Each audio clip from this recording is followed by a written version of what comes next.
Smartwatches help us track our physical health. However, there isn't anything quite analogous for mental health. Or is there?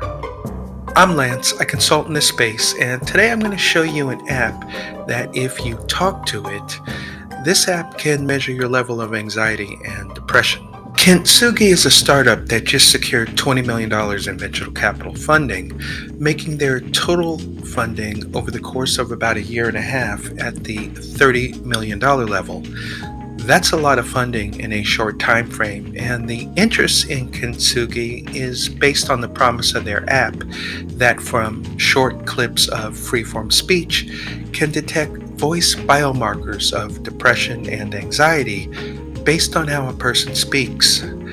It's uniquely language agnostic, meaning you can say the same thing in different languages and you will get the same feedback, the same results. Hence, we're talking about using artificial intelligence that processes your voice and identifies any signs, any biomarkers, vocal biomarkers, measuring your level of anxiety and or depression. Let me unpack this a bit.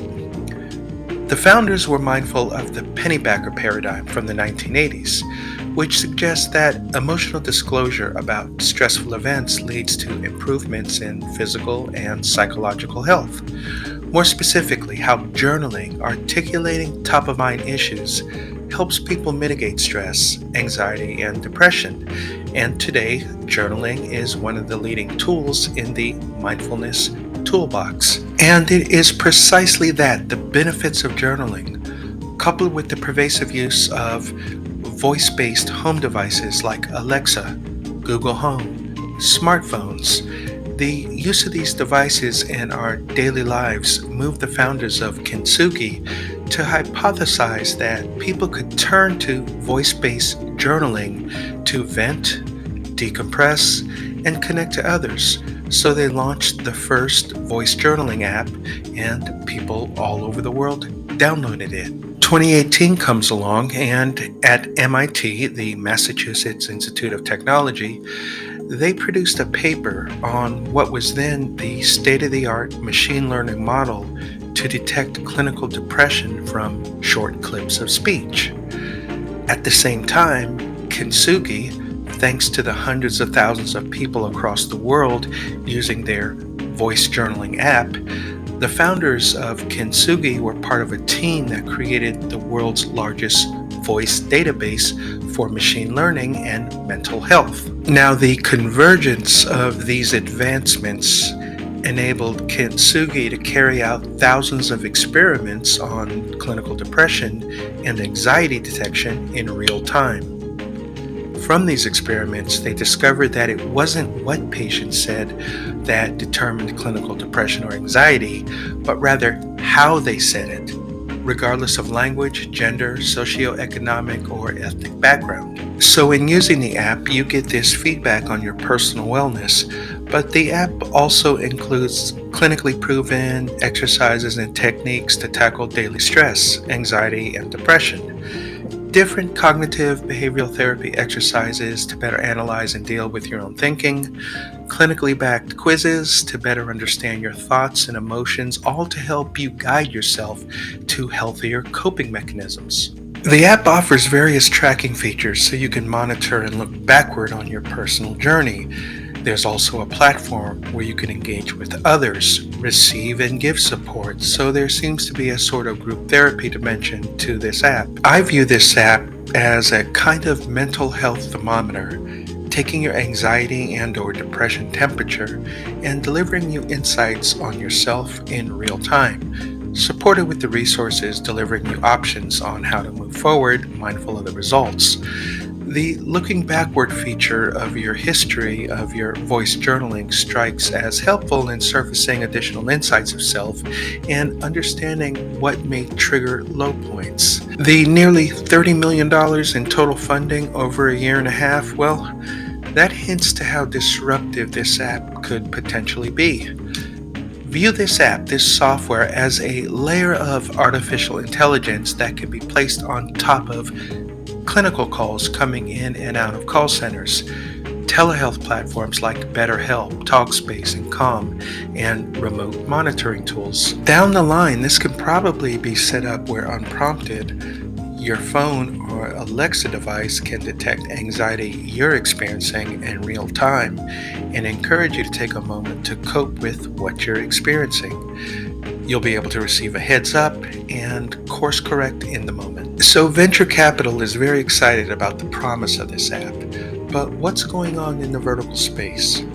Well, there are a small handful of audio and voice activated journaling apps out there, and perhaps the leading is by the author of that article right there, Journify. Out of curiosity, I took a look at Journify's analytics, and that's Journify on the left. That blue arrow at the top on the left, you can see they're getting just under 1,000 people per month that find them on Google.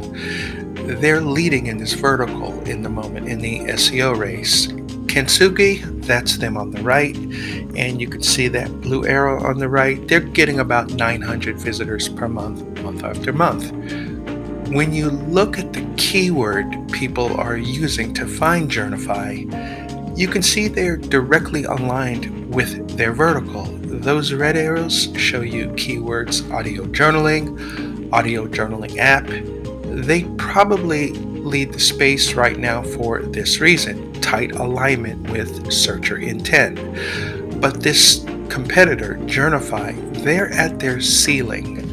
When you look at the keywords they rank for, they're doing everything right. They're aligned with the space very well.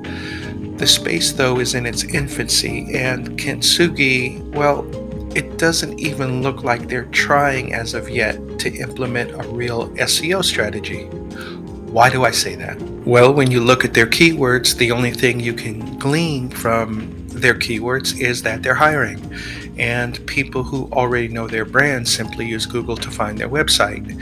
Hence, they're getting about 900 visitors per month, month over month, and it's not even really connected to any mental wellness pain point, treatment, or even the vertical space, audio journaling, voice journaling. When Kintsugi tries, when they actually create content to be discovered to solve pain points, ailments, treatments, their growth is going to continue on this trajectory. It's going to skyrocket over the next 1 to 2 years. This $30 million in funding over a year and a half, that's a heavy bet on the B2B potential in this startup, the instant scalability. When you look at it, the app delivers a diagnosis faster, remotely, and accelerates multiple pipelines and journeys connected to care, services, and revenues. Think about all the mental health care deserts out there, or the people that simply don't take time to speak to a professional. Or think about this app in this context. I see it as a general staple of a household, no different than Band-Aids and a thermometer. And this is what it is. This is why you see $30 million in their pockets to grow the business. Links to this app are in the description. The name, of course, is interesting. Kintsugi is the art of repair, and a reminder that all of us are a sum of all the mistakes in our past, and it is indeed those repairs that we've made that makes us stand out and glow even brighter. If you enjoyed this video, like, share, subscribe. I'm Lance. This is Therapy Grind. Until next time, take care.